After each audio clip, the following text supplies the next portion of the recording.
ẹ má fọ̀rọ̀ kọ̀rọ̀ kọ́ mi lọ́rùn ṣàìbọ́ kò sí ṣubú kan ò lọ́rọ̀ mi.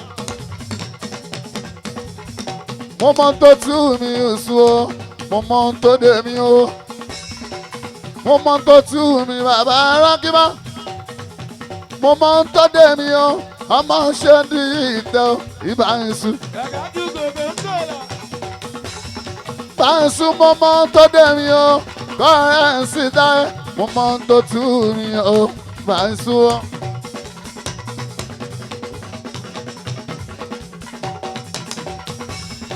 ibi tẹ́ fẹ́ máa ti wọ́ sí yẹn. èmi pẹ̀lú ọ̀gá mi Alábí Pasuma kò sí ìjà láàrin wa. ẹ̀yin high service lẹ́ ń dájà sílẹ̀. ẹ̀yin high service lẹ́ ń dájà sílẹ̀ o. ẹ̀yin high service ènìyàn pẹ̀lú owó tẹ̀lé fi gbọ́wọ́ o. tẹ́fẹ́ gbọ́wọ́ ọ̀fẹ́ afẹ́fẹ́ kọ́mọ yín. ẹ̀yin lẹ́ ń dájà sílẹ̀ láàrin wa. Paso tá a ti jọ wà láti 93. tá a bá sọ pé ká tẹ̀ sí ní 94 tó 2024 30 years o Taye o bá 30 years o débi sí ibà sùn ó wá tán ní sẹ́yìn tá a bá sọ̀rọ̀ kan ṣé kò ń dá fẹ́nìyàn ló ń dá fún wa ní tá a bá sọ sórí kan ẹ wá fẹ́ gbé wa kọlù ra wa ìbá ń sún ọ́. mi ò dẹ̀ máa ń di òun ọmọ bá ń yà á máa sọ tẹnu. Paso kọ́kọ́ bá mi o Àjíbọ̀dá mọ́ mi o ìbá bára káàtù mọ́ mi lára. àjọmọ́ ara wa báyìí sún o ẹ má lọ dájà sílẹ̀ láàrin wa. ẹni bá pọ́n Paso lè tó mi o ẹni kó yọjú ẹni bá súnmọ́ Paso tó jó lórí ẹni kó yọjú bàbá wa gàngà tá a bá ń gògó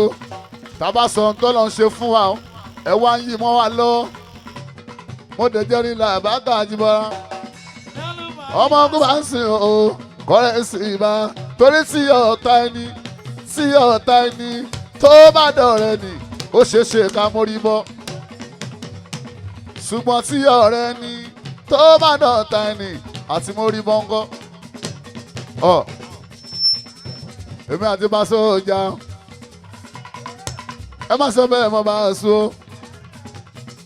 ohun tí ò tẹ́ mi lọ́rùn ti má sọ ìyẹn ti jà láàrin wa ẹ má fi mí kọ́ bọ́dí tó lọ́hùn èmi àtàrà bí mi Pasuma ò bá a ká tó ní.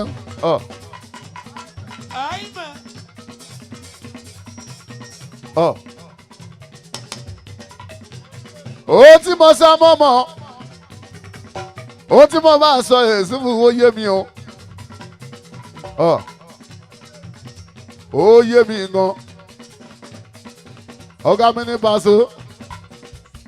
wọn ò gbèrí lẹ́yìn Paso wọn ò lùlù lẹ́yìn tí mo lámì bàbá wa sí látù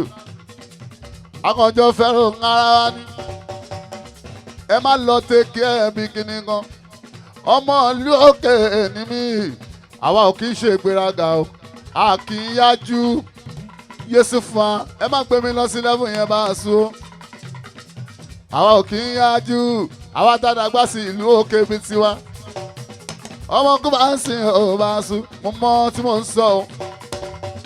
ẹ ń dábàá tẹ̀lé fún 30 years ìsìn lẹ́ni pé mo ń gbéraga o ṣé torí pé ọlọ́nkẹ́ mi èsì fún bá a sùn brọ́dà mi ní Paso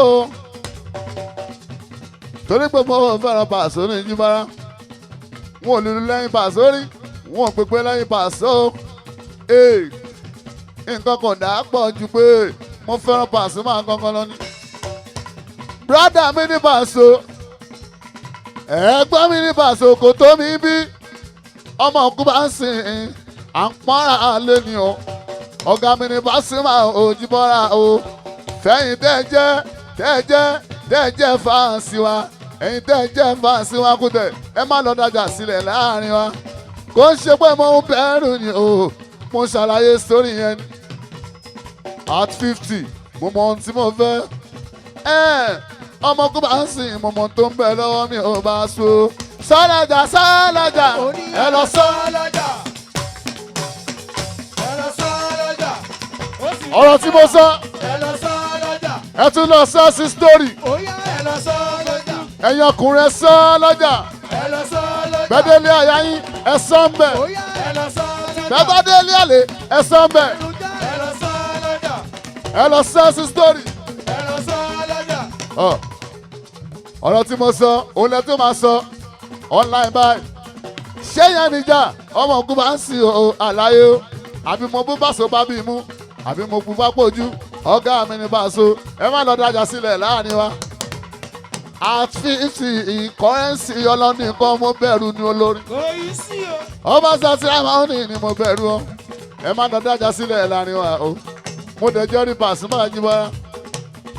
tóró mọ́ mi èmi gan mọ̀ dáadáa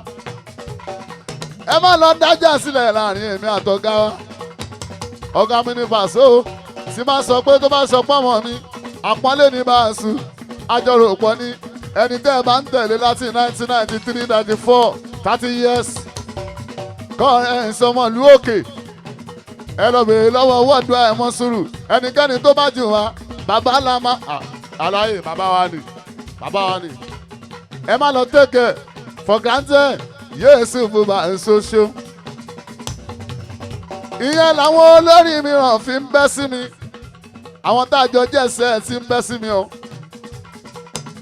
àwọn tájọ wa wọ́n ń bẹ́ sí mi yéésù bùbá ọmọ alágbájá ni o ọmọ ogun bá ń sìn ìyẹn sọ́ra yín dáadáa làwọn míì tó bá rí mi wọ́n máa ga ohun sí mi máa so wá ní sọ́mọ Ìbàdàn yẹn tó ń kọ fújì yẹn yéésù fún wa ọmọ ogun bá ń sìn gbogbo nǹkan ló pé mo máa ń tọ́jú mi o mo máa ní símọ́ jù nínú mi ò ṣe ṣàwọn ẹ̀sìn mi o sálọjà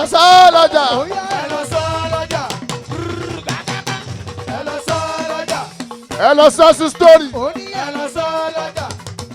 ẹ jẹ́ kọ́ mọ̀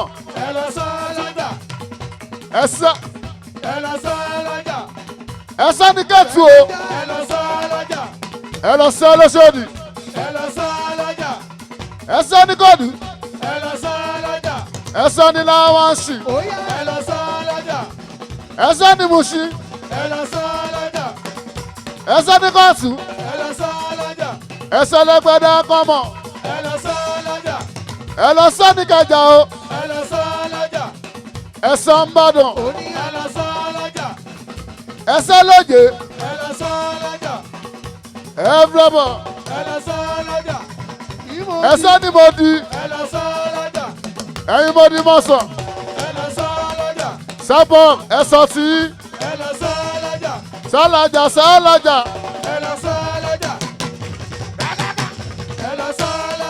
لبيك اللهم لبيك Tẹ́tẹ́ lọ àjì nìrọ̀rùn, òmùra lílọ nìdẹ̀ra. Aliyu tó fi dáná yọ̀nà àdàbúlà tọ̀ ní kẹ́ bá lọ. Tẹ́tẹ́ lọ àjì nìrọ̀rùn, òmùra lílọ nìdẹ̀ra.